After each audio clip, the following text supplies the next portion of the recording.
पिया घरवा में आवै रो बजारी के टमाटर लियाई के न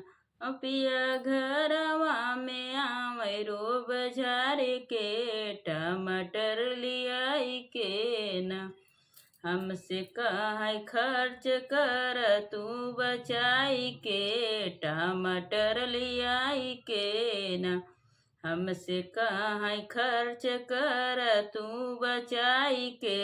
टमाटर लियाई के न हमसे काहे खर्च कर तू बचाई के टमाटर लियाई के न पिया घरवा में आवै रो बाजार के टमाटर लियाई के न पिया घरवा में आवै रो बाजार के टमाटर लियाई के न।